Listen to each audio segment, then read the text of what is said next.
Today we're going to be replacing the brake hose on the front right passenger side of a 16 SuperDuty. Now, when you would need to replace this hose, if your vehicle's pulling to the left or right, whichever side it's pulling to, chances are your caliper is hanging up. If you go to brake and it dives to one side, that side's caliper is hanging up. And so the caliper will need replaced or rebuilt. Now, the reason that caliper is hanging up is most likely also due in part to this hose being deteriorated on the inside and not allowing the pistons to retract from the caliper.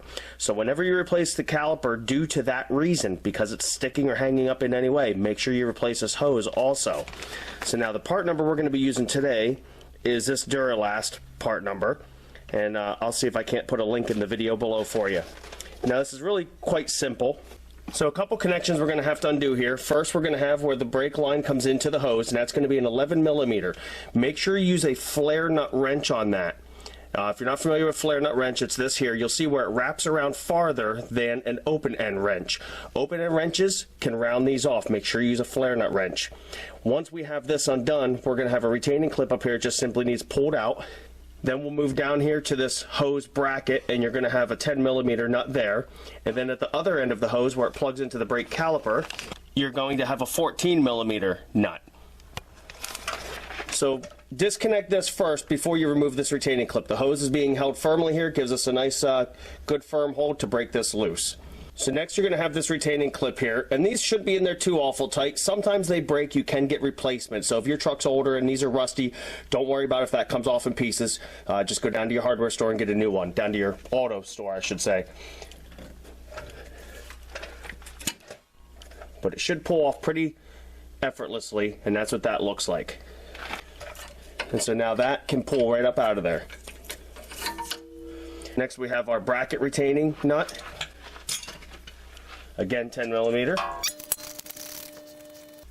Okay, so once that nut's out, you are going to have to give this a little bit of a tug to get that out of there, because this little metal arm right here goes into a hole right back here by the coil spring, and you'll see where that's in there. So just kind of give it a little wiggle and pull that out. And then you're going to have to unplug the hose right here. Just pop that off, and then the other side will pop out the other end. And you'll see where this hose has a hanger that's in here. Just get yourself a body panel remover tool or a flathead screwdriver and gently pop that out of that hole. And you see mine broke either way. Not a big deal. We can zip strip that in there when we go to reattach that. So just put that out of the way. And now that leaves us at the other end of things where it goes into the caliper itself. And so here we'll have our 14 millimeter bolt where the line goes into the caliper. Now your new hose is going to come with new copper washers. Make sure you use them.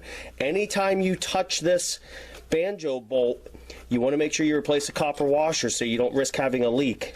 So make sure you have one on each end, one on each side of this hose right here.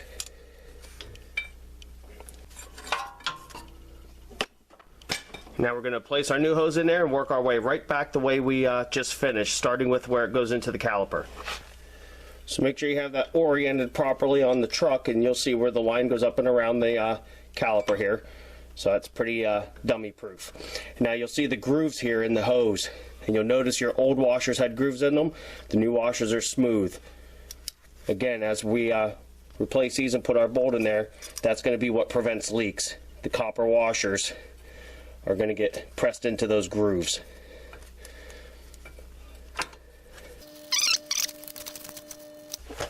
And now we're ready to work our way back to our retaining clip. So we're going to go ahead and make sure that that metal nipple here is in that hole right back here behind where the bolt goes. And then we'll go ahead and put a little anti-seize on your bolt here and go ahead and replace that. Now we're ready to fish our line back through here. And plug this end back in.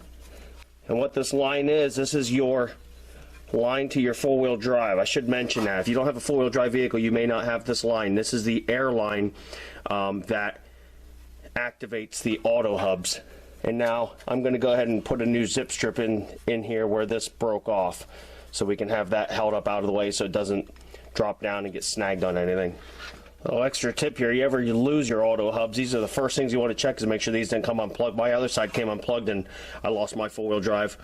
I was getting ready to start fishing for leaks and it was something that simple. We can now go up here and make sure that this brake hose is facing the right way so we can plug our brake line back in.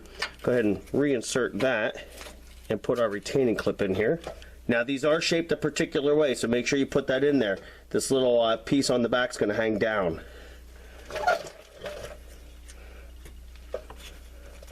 And you may have to give that a little push with a hammer, a little gentle persuasion if you will, just to get that set in there all the way.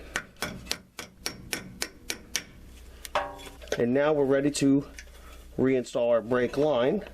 Make sure you always start this by hand. Don't ever do anything straight with a tool. Make sure your threads are started by hand so you know you're not cross-threading anything.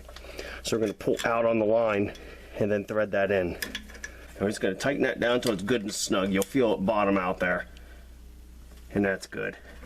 Once that's done, you're all set. You're ready to bleed your brakes, and I'm going to let that for another video because that's kind of a separate process.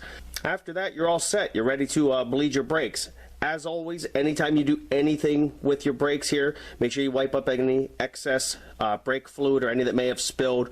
Always be sure to keep brake fluid away from painted parts. It's very corrosive. If you got any on your brake rotor, make sure you wipe that off with a brake cleaner. But other than that, go ahead, bleed your brakes, and you're all set. That's all there is to replacing the hose on your SuperDuty. Really hope this video helped you out. If you haven't already, please like and subscribe. Always more stuff coming. I really appreciate the support, and I thank you for watching.